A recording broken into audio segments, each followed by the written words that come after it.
Bendiciones, hermanos. Qué bueno estar nuevamente reunidos después de recibir una ministración muy especial del Señor a través de los cánticos. Agradecemos al Señor y la vida de los siervos de Dios que disponen su corazón, la vida de Quique, su esposa, por bendecirnos y ministrar estas alabanzas. Que el Señor los continúe bendiciendo. Bienvenidos todos. Quisiera pedirle que nuevamente me acompañe el libro de Apocalipsis, que vaya disponiendo su corazón en este maravilloso libro que hemos estado recorriendo ya por varios jueves. Y ahora, hermano, nos toca hablar sobre la penúltima de las 7 iglesias. Es decir, hoy veremos la sexta de ellas, es la iglesia en Filadelfia. Yo quiero que me acompañe a Apocalipsis capítulo 3 y vamos a leer a partir del verso 7. Vamos a conocer, hermano, obviamente vamos a recorrer todo el libro de Apocalipsis con la ayuda del Señor, si el Señor nos presta vida y no viene antes, pero queremos estudiar bastante de este libro, como normalmente yo le digo, constantemente se lo digo, reconociendo, hermano, que leer este libro es una bienaventuranza, que escuchar las palabras de este libro es una bienaventuranza, y que guardar las palabras de este libro, de esta profecía, es una bienaventuranza. Y yo quiero ser bienaventurado, hermano, en todo lo que el Señor tenga para mi vida. Entonces, por eso quiero leerlo, escucharlo, atesorarlo, que es el gran reto que tenemos. Así que quisiera que me acompañara al versículo 7 del capítulo 3 del libro de Apocalipsis, para que podamos leer. Y mientras, si ya lo tienes ahí, bienvenidos a todos los que nos sintonizan dentro y fuera de nuestro país, y los que nos han de ver en diferido, hermano, que el Señor añada bendición a sus vidas. Versículo 7 dice la palabra del Señor: escribe al ángel de la iglesia en Filadelfia. Esto dice el santo, el verdadero, el que tiene la llave de David, el que abre y ninguno cierra, y cierra y ninguno abre. Yo conozco tus obras. He aquí que he puesto delante de ti una puerta abierta, la cual nadie puede cerrar, porque aunque tienes poca fuerza, has guardado mi palabra y no has negado mi nombre. He aquí yo entrego de la sinagoga de Satanás a los que se dicen ser judíos y no lo son, sino que mienten. He aquí yo haré que vengan y se postren a tus pies y reconozcan que yo te he amado. Por cuanto has guardado la palabra de mi paciencia, yo también te guardaré de la hora de la prueba que ha de venir sobre el mundo entero, para probar a los que moran sobre la tierra. He aquí yo vengo pronto. Retén lo que tienes, para que ninguno tome tu corona. Al que venciere, yo le haré columna en el templo de mi Dios, y nunca más saldrá de allí, y escribiré sobre él el nombre de mi Dios, y el nombre de la ciudad de mi Dios, la nueva Jerusalén, la cual desciende del cielo de mi Dios, y mi nombre nuevo. El que tiene oído, oiga lo que el Espíritu dice a las iglesias. Quisiera que me acompañara en palabras de oración para ponernos delante de Él, para presentar nuestras vidas, hermano.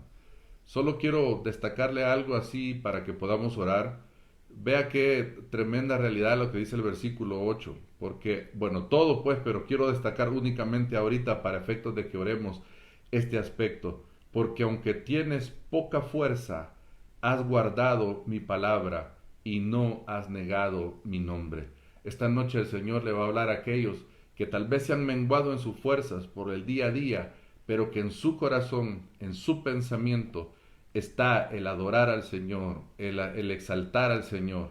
Reconocen su debilidad, saben que las pruebas los han debilitado, pues a ellos creo yo que el Señor va a fortalecer en esta noche. Padre, en tu nombre, Señor, ponemos este tiempo en tus manos, este tiempo de la palabra, Señor. Te pedimos, mi Dios, que nuevamente nos auxilies, nos ayudes, dándonos un entendimiento espiritual de estas verdades, Señor, que naturalmente no las podemos entender. Necesitamos la guianza, la unción de tu Espíritu Santo. Necesitamos ese discernimiento que viene de lo alto. Necesitamos un espíritu de revelación, Señor, y de entendimiento, Señor. Que nos des un espíritu de conocimiento, Padre, para entender, para conocerte más. Y permítenos, mi Dios, que mientras te conocemos, mientras aprendemos, Señor, nuestras peticiones que no te son ocultas, Señor, lleguen hasta tu trono y reciban la respuesta, Padre, conforme a tus riquezas en gloria, Señor. Y puedas traer, mi Dios, y saciar el alma, mi Dios, de cada uno de nosotros y fortalecer al débil, Señor amado, aquellos que tal vez hoy están con poca fuerza, pero que se han mantenido, Señor. Padre amado, en el nombre de Jesús, esta será una noche de fortaleza, de bendición para cada uno de los que estamos en sintonía, Señor amado, con lo que tú quieres hablarnos. Gracias, mi Dios, en el nombre de Jesús. Amén y amén. Bueno, esta iglesia, hermano, es muy importante y espero yo obviamente que terminemos y llevar esta continuidad cada jueves. Pero es bien tremenda esta iglesia, hermano, porque representa para muchos, y yo me incluyo en ese grupo, representa la iglesia que será levantada en el arrebatamiento. Representa la iglesia que está preparada, que aunque en medio de poca fuerza, pero se ha mantenido. Representa aquella iglesia que está dispuesta y ataviada para su amado. Y yo creo que todos los que me escuchan asentirán conmigo diciendo que nosotros queremos ser parte de esa iglesia. Entonces, por eso lo importante que veamos esta iglesia, yo le voy a leer después en esta nueva traducción viviente, como dicen algunos de estos versos que vamos a repasar, y con la ayuda del Señor vamos a avanzar tratando de ir dejando bastante claro o lo más que se pueda cada aspecto que veamos. Nuevamente, hermano, la dinámica que utilizamos es que primero abordamos algunos aspectos curiosos de la ciudad y luego entramos en sí a la carta misma. He de decirle, hermano, que los nombres de estas ciudades precisamente eran eso, el nombre de las ciudades, y por eso las cartas quedaron representadas con esos destinatarios, con esos lugares. ¿Qué significa esto? Que posiblemente algunos nombres por eso no coincidan mucho con lo que la iglesia del Señor estaba atravesando, otros sí han coincidido. Y por eso quiero que veamos esta noche algunas curiosidades. Por ejemplo, hermano, esta ciudad de Filadelfia fue fundada por Átalo II. Se recuerda usted, cuando vimos Pérgamo, él era el rey de Pérgamo. Y lo curioso, hermano, en este caso de Filadelfia, es que este hombre tenía una lealtad muy grande hacia su hermano, llamado Eumenes. Este era rey de Lidia. Lo curioso, hermano, es que a causa de esa lealtad que tenía hacia su hermano, le fue dado este sobrenombre de Filadelfo a este personaje. ¿Qué significa Filadelfo? Amigo de su hermano. Entonces viene Eúmenes en su gratitud por lo que su hermano le estaba reconociendo en su lealtad, en su servicio, le da a esta ciudad el nombre de Filadelfia, que significa afecto fraterno. Significa entonces, hermano, que esta iglesia espiritualmente también representa ese amor fraterno que debe de privar, que debe de establecerse dentro de la iglesia cristiana del Señor.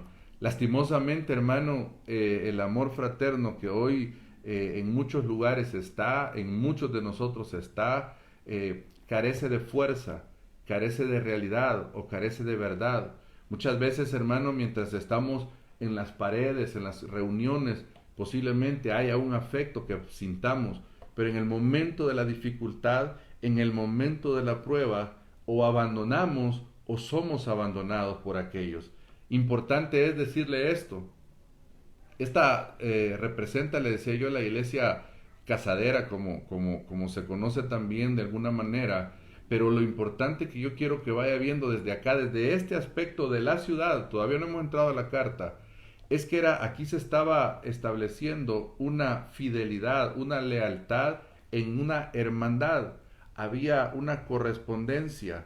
viene, hermano, este personaje que funda esta ciudad, y luego su hermano, por reconocer esa lealtad, le ponen este nombre Filadelfo, y al recibir ese nombre, en gratitud, le dice, bueno, pues yo le pondré a esta ciudad Filadelfia, como señal de ese pacto, de esa hermandad que había surgido.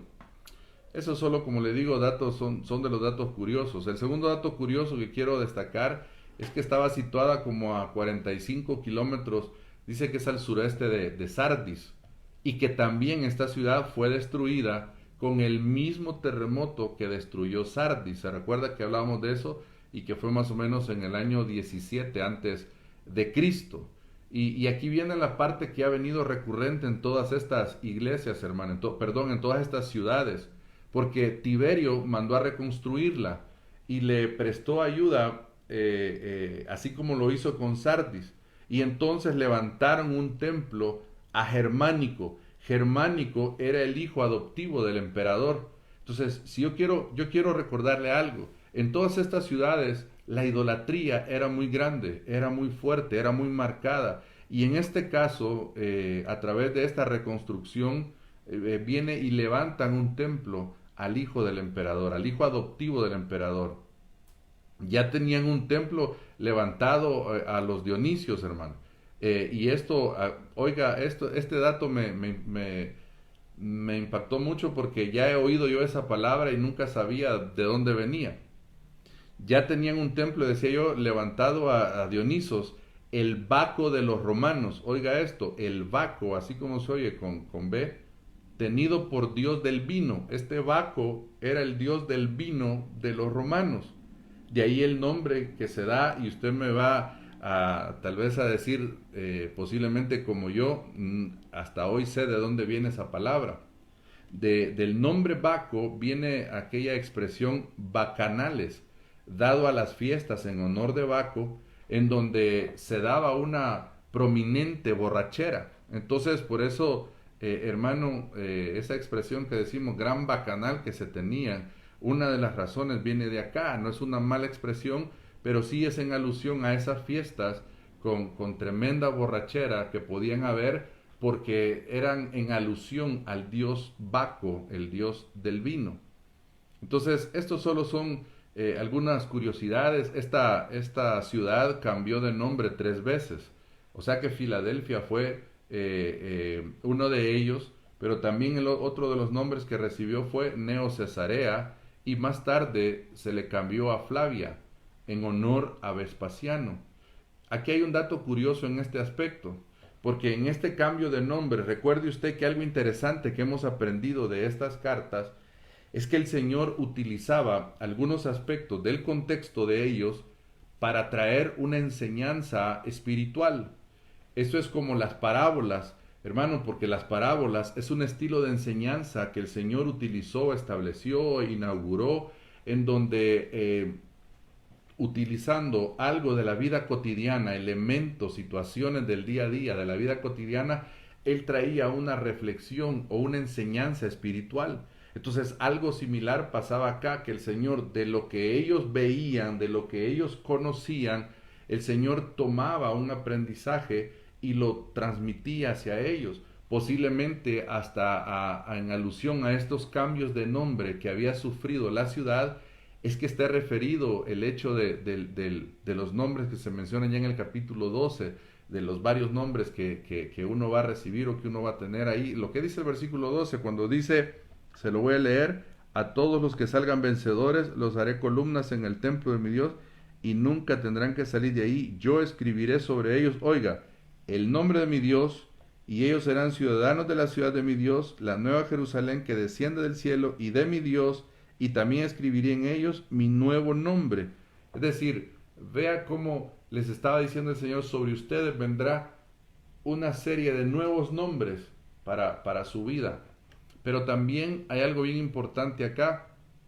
Posiblemente esto está haciendo alusión también a lo de las columnas, por el tema de los terremotos, de lo que había sucedido en ese lugar. Entonces vea cómo el Señor utilizaba algo de lo histórico, de lo que habían recibido, para decirles a ustedes no les va a pasar igual. Si esta ciudad fue destruida, sus vidas van a ser columnas fuertes en mí. Si a esta ciudad era endeble, era esto, le cambiaron nombre, yo también cambiaré el nombre a ustedes. Les daré un nombre nuevo, traeré algo nuevo para ustedes.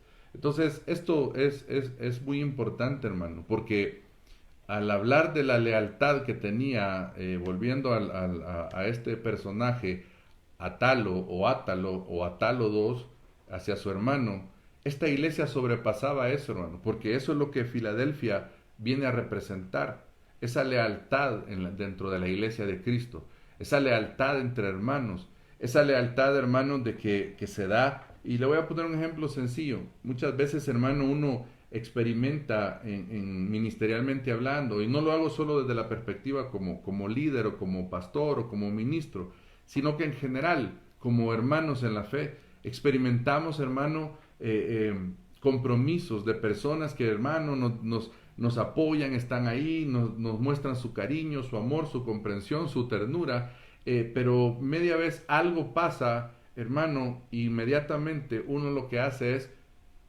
se va del lugar, se mueve, se aleja, evita, ya no quiere volver ahí o ya no quiere tener esa amistad. Entonces, ¿dónde quedó lo fuerte, lo que un día se dijo que había? Es bien delicado. Entonces, si usted se fija en el contexto de la iglesia de Filadelfia, eso no era un problema. Había una fortaleza en ellos tan fuerte, en esa hermandad. Ahora, hermano, hay mucha deslealtad en concordancia con lo que estamos viendo. Pero por eso, hermano, estamos preparándonos, dándonos cuenta de estos principios, de estos aspectos de la palabra, para verdaderamente ser bienaventurados. Porque si estos personajes mostraban lealtad en la ciudad, y si la iglesia de Cristo obviamente mostró una mayor lealtad, pues nosotros somos la iglesia de Cristo. Debemos mostrar una mayor lealtad, una lealtad a la palabra, una lealtad al Espíritu, al propósito de Dios, pero también una lealtad entre hermanos, una lealtad entre nosotros como hijos de Dios, de estar ahí, hermano, de caminar, de avanzar, etcétera. Entonces, quizás el último dato que quiero mencionarle, hermano, es que hay un personaje llamado Ignacio de Antioquía, escribió una epístola a los fieles de Filadelfia. Esto es cuestión histórica, hermano. Pero una de las cosas que alude este personaje es que había una reputación excelente de esta iglesia. Lo que se dice históricamente en esta epístola, hermano, obviamente no es algo bíblico, sino es parte de la historia, pero se destaca aún por fuera, hermano, de que esta era una iglesia con una excelente reputación. Y esto me llamaba a mí la atención porque digo yo, ¿cómo verán la lealtad mía los de afuera? ¿Cómo verán la lealtad mía los de adentro? Y a veces, hermano, hemos caído en el error de faltar a la lealtad. Que el Señor nos perdone y que nos preparemos, porque esta iglesia, usted va a ver y no se pierda la próxima semana que veamos la iglesia Laodicea, que es la iglesia tibia, frente a la iglesia Laodicea, frente a la iglesia, Filadelfia, que no tiene reproche alguno, está una iglesia tibia, Laodicea. Si yo le pregunto yo a usted, solo con eso que le he mencionado, ¿a qué iglesia quisiera pertenecer usted? Pues yo le digo inmediatamente a la de Filadelfia. No quiero pertenecer a la Odisea, pero eso va a ser tema de la otra semana. Eso solo para adelantarle. Ok, nuevamente, hermano, volvemos a lo que es en sí la carta, y yo quisiera que me acompañara a estos versículos para ir en algunos detalles muy peculiares de cada uno de ellos. Algunos se vienen repitiendo, otros los vamos a saltar por eso y vamos a verlo. En el versículo 7, cuando habla, hermano, este es el mensaje de aquel que es santo y verdadero. Note qué importante, santo y verdadero. Esta connotación de santidad es dada al Señor, hermano. Es algo que se venía desarrollando o estableciendo al único Dios verdadero. Y cuando dice verdadero, es genuino. Y yo quiero que vea él algo, porque ahí le menciona de los falsos judíos, y ya hemos hablado en otras de las cartas también que se habla de los falsos judíos. Pero entonces frente a eso el Señor dice, yo sí soy el verdadero. yo soy santo y soy el verdadero.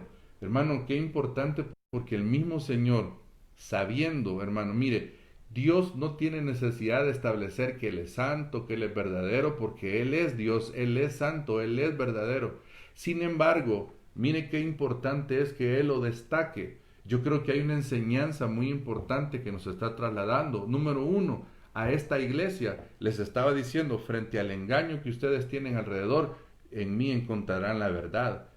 Frente a todos los bacanales que están desarrollando, yo soy alguien santo, es algo diferente. Entonces hay un desligarse de la realidad que vivían. En otras palabras, les estaba diciendo el Señor, frente a lo que ustedes tienen, frente a lo que ustedes viven, yo soy totalmente diferente. Frente a lo que ustedes ven en esa ciudad, yo soy santo. Frente a todos los bacanales, yo soy santo. Frente a todo el engaño, yo soy verdadero. Entonces, también se presenta, hermano, como el que tiene la llave de David. El que tiene la llave de David, lo que él abre, dice en esta versión, nueva traducción viviente, nadie puede cerrar, y lo que él cierra, nadie puede abrir. Hermano, este es un símbolo de autoridad, las llaves son símbolos de autoridad. Entonces aquí está diciendo que el Señor tiene una autoridad tan grande, tan suprema, hermano, que si Él abre, nadie tiene potestad para cerrar. Y si Él cierra, de igual forma, nadie puede cerrar. Esto me lleva a decirle algo a usted, hermano. Las puertas que Dios te ha abierto, hermano, no hay diablo que las pueda cerrar. Y las puertas que el Señor te ha cerrado a propósito, hermano, para salvaguardarte, no hay oración, no hay ayuno, no hay vigilia que la vaya a abrir. Si el Señor cerró, nadie abre. Si el Señor abre, nadie cierra. No hay diablo que el Señor lo reprenda, no hay autoridad. Y eso es glorioso, hermano, porque el Señor nos va a abrir. Dice Carballosa, que es un teólogo, hermano, que la llave era llevada sobre los hombros para demostrar que quien la llevaba poseía absoluta autoridad en la administración de las bendiciones y de las posesiones. Es decir, el Señor estaba diciendo, yo soy la máxima autoridad, y si yo te he abierto una puerta, nadie la va a cerrar, y si yo te cierro una puerta, nadie la va a abrir. Entonces, esto muy interesante, hermano. En el versículo 8 ya empieza el tema de la alabanza o de la exaltación, si usted quiere, y le dice, yo conozco tus obras. Y esto lo hemos dicho, hermano, que el Señor está enterado de lo que hacemos o lo que dejamos de hacer. El Señor conoce nuestro caminar, nuestro entrar, nuestro salir. Hermano, el Señor conoce, la palabra dice, el vaso de agua que le dimos a alguien en su nombre no quedará sin recompensa. El Señor lo conoce. El Señor sabe, conoce los motivos de nuestro corazón. Entonces, interesante es que acá, hermano, lo que les está diciendo, yo sé todo lo que haces. Yo sé todo lo que haces. Aquí, hermano, una de las cosas que podemos destacar es que este tipo de obras, por el contexto que estamos viendo, son obras, hermano, excelentes, llamémosle así. Son obras que sorprendían, que eran fuera de lo normal. Indicaban, hermano, excelencia, indicaban admiración frente a lo que hacían. Entonces, esto es bien importante. Y lo de la puerta abierta que nadie puede cerrar, solo para insistirle en algo. Entonces, le dice a Carman, miren lo interesante de esto. Déjeme ver acá. Y te he abierto, dice en esta versión, una puerta que nadie puede cerrar. Te he abierto una puerta que nadie puede cerrar. Significa, amado hermano, y esta noche yo quiero decírtelo en el nombre de Jesús, significa, hermano, que el Señor te está recordando, Él ha abierto una puerta para tu vida y nadie la puede cerrar. Esta puerta, hermano, era una oportunidad maravillosa de parte del Señor. En el caso de Filadelfia, posiblemente para predicar el Evangelio. Yo no sé la puerta que el Señor ha abierto para tu vida, pero lo que sí te puedo decir es que si Él abrió, hermano, Él abre para desatar bendición. O sea que sobre tu vida, sobre mi vida, hay bendición asegurada de parte del Señor. Si el enemigo te ha hecho creer, hermano, porque a veces eso pasa en nuestra mente, en nuestro corazón, porque no se nos dan las cosas como quisiéramos, porque no nos salen los proyectos que quisiéramos, porque ya fracasamos una, dos, tres veces y ya lo hemos intentado muchas veces. Hermano, posiblemente estamos como Pedro cuando le dijo al Señor, Señor, toda la noche hemos estado pescando, toda la noche lo hemos estado intentando, toda la noche, y eso nos habla, hermano, de un pesar, de una frustración, de una tristeza que podía haber en el corazón del apóstol Pedro, de un reconocimiento de los límites que él tenía, porque aunque era pescador, aunque conocía el arte de la pesca, aunque identificaba dónde estaban los bancos de peces, aunque él sabía dónde moverse, porque él dijo toda la noche lo hemos estado haciendo, vino una puerta que se abrió, vino una palabra de parte del Señor, vino una declaración de parte del Señor que le dijo, tira a la derecha. Y cuando el Señor le da esa indicación, era la puerta que él había abierto, grande y poderosa para el apóstol Pedro. Amado hermano, en el nombre de Jesús te quiero decir, hay una puerta abierta de parte del Señor para bendición de tu vida. En medio de lo que vivimos, hermano, en medio de lo que vivimos, lo que pasa que a veces no lo vemos, lo que pasa que en el caso del apóstol Pedro tuvo que obedecer antes de ver. Es importante esto, hermano. Perdone que me tome ese tiempo en este aspecto, porque el apóstol Pedro no vio los peces, tuvo que obedecer antes. Es decir, vio los peces, pero antes obedeció al Señor, frente a la puerta que le abrió el Señor. Entonces muchas veces el Señor te ha abierto puertas. Y no vayas a entender que si el Señor te dice, yo te he abierto una puerta, entonces uno va a ver, wow, todo lo que el Señor me ha dado. No, posiblemente vas a ver y vas a ver todo igual. Pero el Señor te va a dar la indicación. He abierto una puerta, solo sigue adelante, solo obedece a mi palabra. Y usted se queda así como que, pero ¿y qué hay detrás, Señor? ¿Y qué viene detrás? Hermano, solo obedezcamos. Y cuando Pedro dice, mas en tu palabra echaré la red, y Pedro la lanza, hermano, esas redes se rompían de la gran bendición. Entonces, ¿qué quiero decirte esta noche, amado hermano? Que hay bendición grande de parte del Señor para tu vida en medio de los tiempos que estamos viviendo. No temas ni desmayes, dice la palabra del Señor, he aquí, yo te he abierto una puerta que nadie puede cerrar. Esto es glorioso, hermano. Él ha abierto una puerta. Yo no sé si usted lo cree y puede decir amén. Yo creo que el Señor ha abierto una puerta para mi vida. Tal vez con sus ojos naturales, vuelvo y perdone que le insista en esto.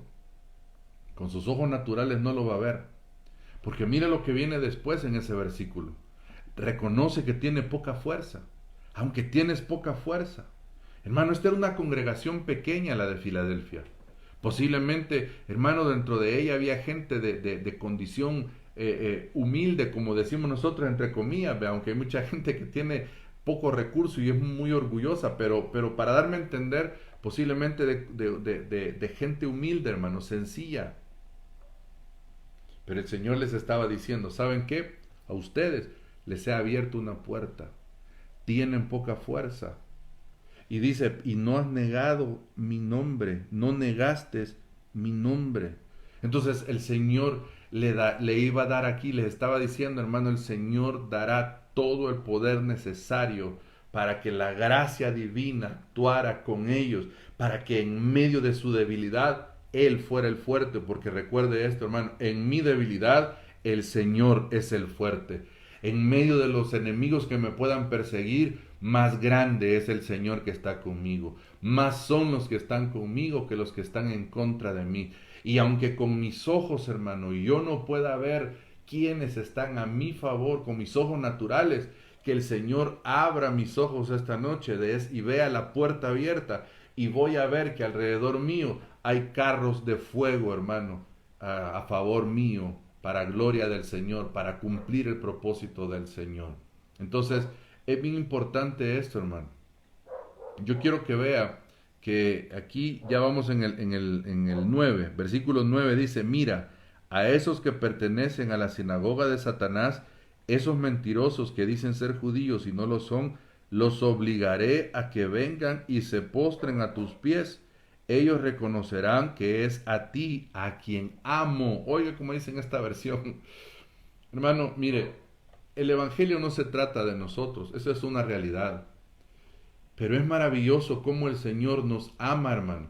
Es maravilloso cómo el Señor está diciendo acá, porque el Señor promete, aquí hay 4 recompensas en estos versos, en el verso 10, 9, 10 y hasta alcanzar el 12, hermano.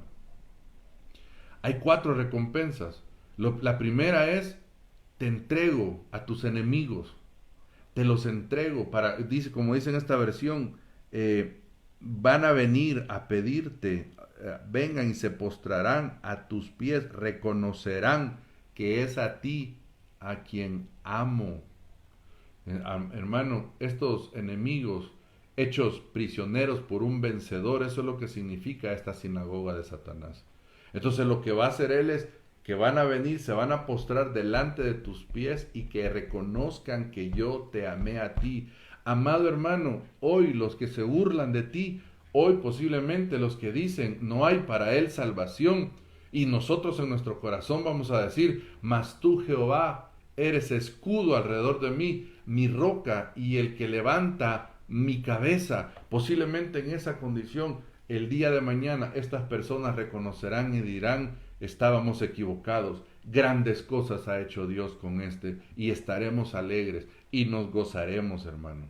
Entonces, la segunda promesa, hermano, cuando dice, puesto que has guardado la palabra de mi paciencia, la palabra de mi paciencia, también yo te guardaré de la hora de la prueba que está a punto de venir.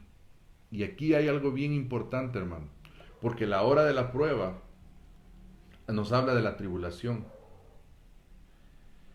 Hay algunos personajes, hermano, que dicen que por eso mismo, porque se habla de la tribulación, esto no le compete a la iglesia y que la iglesia va a ser preservada y que es a esa hora que se refiere, definitivamente es a esa hora. Pero lo tremendo es, hermano, que en el original dice, te guardaré de la hora de la prueba. Esta palabra prueba, hermano, significa tribulación. En el contexto coincide, hermano, oiga esto, en el contexto coincide con el tiempo de la angustia que habla Jeremías en el capítulo 30, con el gran día de Yahweh que habla Sofonías, con la gran tribulación que destaca Mateo en el capítulo 24. Es decir, definitivamente que la hora de la prueba que habla aquí de la que vamos a ser guardados es de la gran tribulación. Ahora, a donde yo quiero llevar su atención, hermano, número uno es que esta prueba no afectará solo a una región en particular, sino a todo el mundo o al mundo entero. Pero lo segundo que yo quiero que vea es que el Señor dice, si tú caminas de esta forma, la recompensa será esta. Son recompensas, son promesas. Ahora, como le digo, algunos dicen, bueno, si somos iglesia, ya estuvo, Él nos guardó. Pero yo creo, hermano, que lo que está hablando aquí, lo que estamos hablando, es de la fidelidad, de la lealtad, de la entrega, del haber guardado y no haber negado su nombre, de esa fidelidad que me lleva a mí a permanecer en el Señor. Y como consecuencia de esa fidelidad, de esa permanencia, la recompensa será esa. Por eso es que nosotros creemos de manera personal, hermano, de que el arrebatamiento de la iglesia, aunque primero Dios, y ojalá estuviéramos equivocados en esta apreciación, hermano, muchos dicen en el arrebatamiento de la iglesia, todita la iglesia se va, todo aquel que creyó en Jesús, todo se va. Ojalá que así fuera. Pero yo en lo personal me temo, hermano, que no todos tendremos la estatura, tendremos haber alcanzado esto que está diciendo acá. Porque note usted, a los que hagan esto, los voy a librar del día de la tribulación.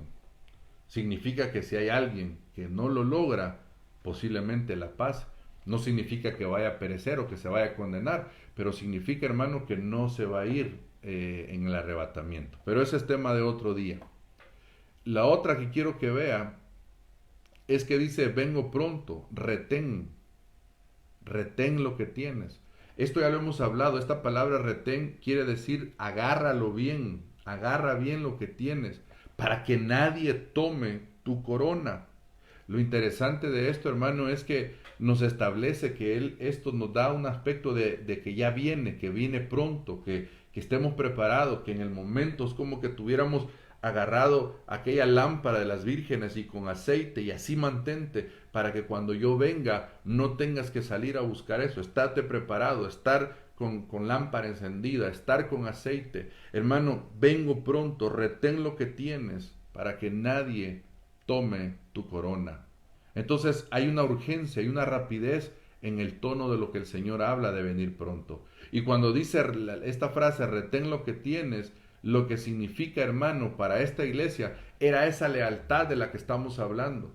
El Señor le está diciendo, eso que has alcanzado, mantente, reténlo. Hermano amado, y esto nos habla a nosotros porque yo le aseguro que usted y yo hemos alcanzado muchas cosas en el Señor, en la gracia y la misericordia del Señor, y estamos permaneciendo. Manténgase, hermano, retenga lo que tiene, retenga lo que el Señor le ha dado, el privilegio que Dios le ha dado. Detrás de usted hay 7,000 que lo pueden realizar y hasta mejor que usted, pero retenga lo que el Señor le ha dado, no suelte lo que Dios le ha dado, no abandone lo que el Señor le ha dado, los dones, los talentos, el crecimiento que usted ha tenido, no lo bote por la borda, hermano, no lo tire por una ventana, llamémosle así, no lo tire al traste, como diríamos por otra expresión, hermano. Reténgalo, manténgase firme, no se mueva a la derecha ni a la izquierda, no importa si usted ve que lo que está alrededor suyo, lo que está pasando, no importa si usted ve que a su lado caen 1,000 y 10,000 a su diestra, manténgase porque a usted no llegará, no importa si usted ve malos testimonios, no importa si usted está viendo que otros caen,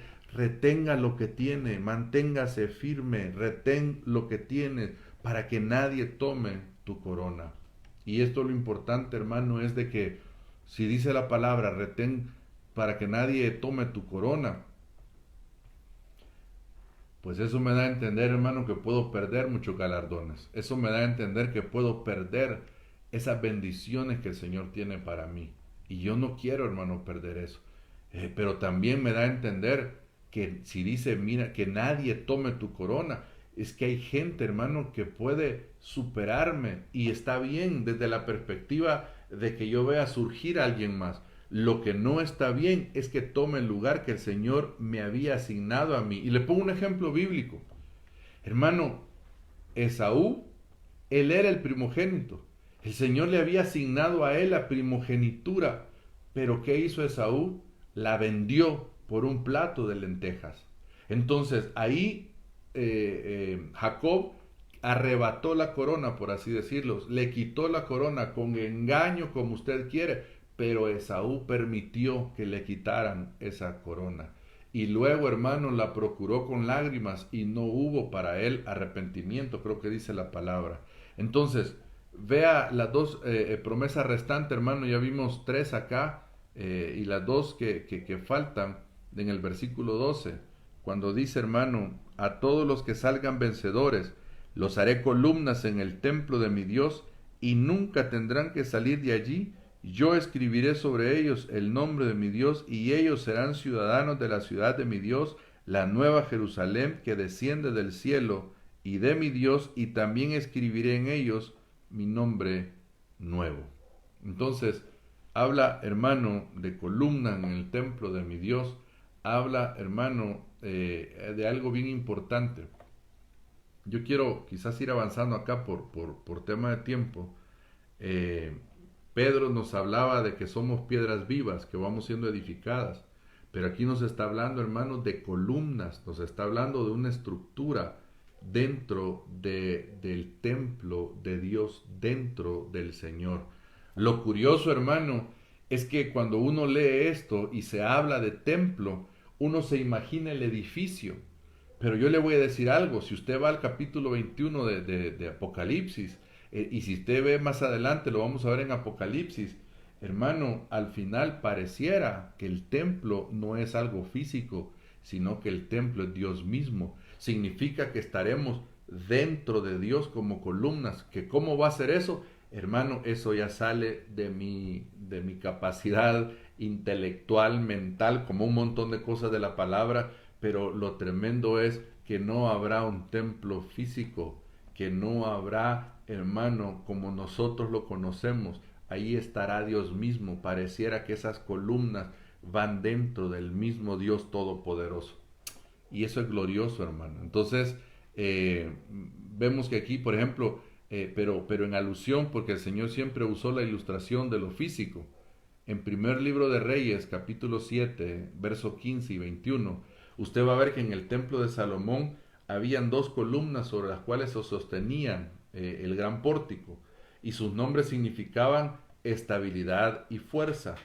Esas eran esas columnas, eso era lo que significaba, estabilidad y fuerza. Significa, hermano, que cuando el Señor dice que seremos columnas, significa que va a haber en nosotros estabilidad y fuerza. Por eso lo de poca fuerza. Sé que tienes poca fuerza. En otras palabras, hermano, y perdone, yo sé que a veces por tanto información algunas cosas van quedando en el tintero, pero solo le voy a destacar algo. Si le dice que tenía poca fuerza y después le dice te voy a hacer columna, le está diciendo en otras palabras, ¿sabes qué? Vas a dejar de tener poca fuerza. Vas a tener una fuerza tan tremenda como lo tiene una columna, como la tuvo la columna en el templo de Salomón. Vas a tener tanta estabilidad. Hoy posiblemente te tambaleas por tus flaquezas, por tu poca fuerza, pero vas a estar tan estable y tan fuerte como lo estuvieron las columnas en el templo de Salomón. Esto es glorioso, hermano, entonces, porque entonces la iglesia de Filadelfia tenía fuerza y estabilidad, a pesar de lo que hemos hablado, de su sencillez, de su pequeñez, eh, eh, y por eso, hermano, que la palabra del Señor cuando habla de la iglesia, allá en 1 Timoteo 3:15, habla de que la iglesia del Señor es columna y baluarte de la verdad. Eso es bien importante, porque entonces ese es el diseño del Señor, hermano, que su iglesia sea una columna estable, sea una columna fuerte, en donde muchos se puedan venir a refugiar, en donde los desvalidos puedan venir a refugiarse, en donde, hermano, aquellos que estuvieron con David en la cueva de Adulam puedan venir a la iglesia del Señor y puedan encontrar la estabilidad que no había en sus almas ni en sus vidas. Y escribiré su nombre sobre el nombre de mi Dios, sobre él, perdón, el nombre de mi Dios y el nombre de la ciudad, lo que hemos dicho. Entonces, en las columnas de los templos, hermano, los templos paganos en sí, tenían también esa costumbre de poder poner inscripciones en esas columnas referidas a las divinidades, referidas a, y como le repito, hermano, la idolatría que había en esta ciudad.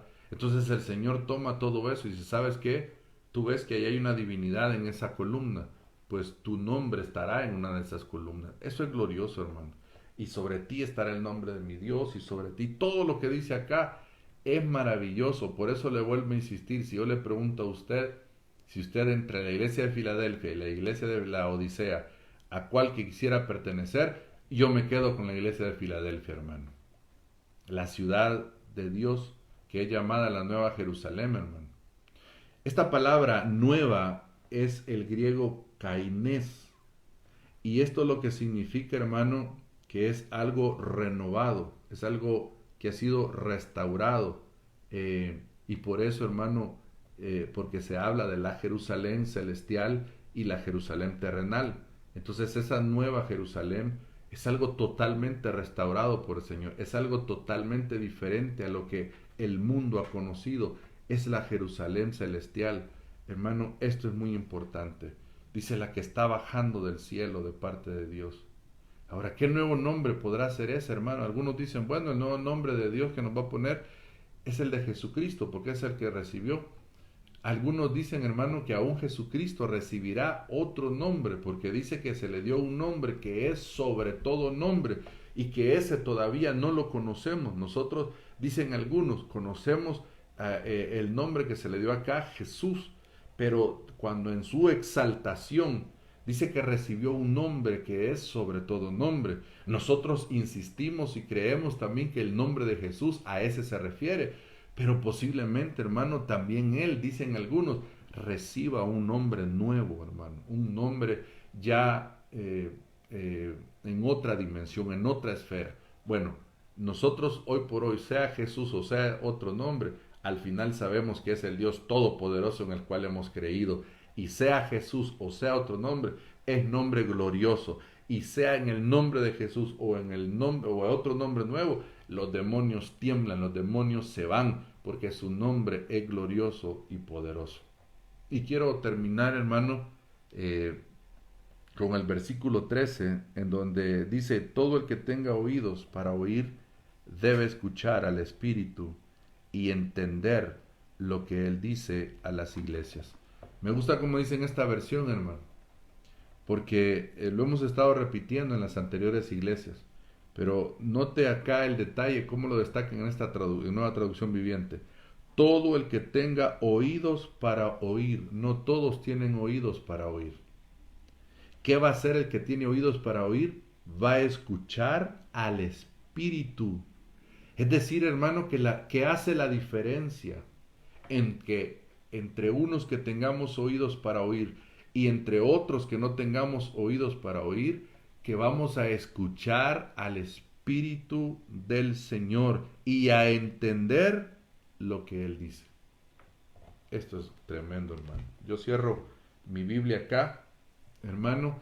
Sé que es una noche de bendición, pero quiero cerrar orando, pidiendo al Señor que te fortalezca, pidiendo al Señor que te permita mantener aquello que el Señor te ha dado, que te permita esa lealtad, hermano, que nos lleve a permanecer y a perseverar en la verdad de Dios, en los principios de Dios, en la santidad, en consagrarnos, en amar al Señor, en amarnos los unos a los otros.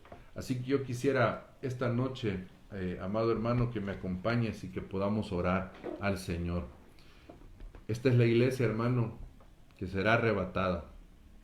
Yo lo creo personalmente. Así es la iglesia que será arrebatada. La iglesia de Filadelfia. La iglesia representa a la Filadelfia, perdón, representa a la iglesia casadera.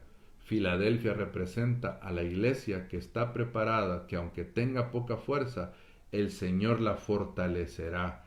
Y si tú ya eres parte de esa iglesia, hablando espiritualmente, pero posiblemente hoy estás con poca fuerza, en el nombre de Jesús vamos a orar para que el Señor traiga fuerzas de búfalo sobre tu vida, fuerzas del águila sobre tu vida, que el Señor renueve tus fuerzas. Padre, en el nombre de Jesús, te agradecemos y te bendecimos en esta noche, Señor. Gracias por tu palabra, Señor. Gracias, Señor, por este tiempo que nos permites, Padre del cielo, porque sabemos que son tiempos finales en donde tu venida está cerca, Señor. Permítenos, Señor, caminar como lo hizo esta iglesia. Permítenos caminar con esa lealtad, con esa hermandad, con esa fidelidad hacia ti, Señor, y no negar tu nombre, Padre. Y no negarlo no solo de palabras, sino con nuestra actitud, con nuestros hechos, Padre.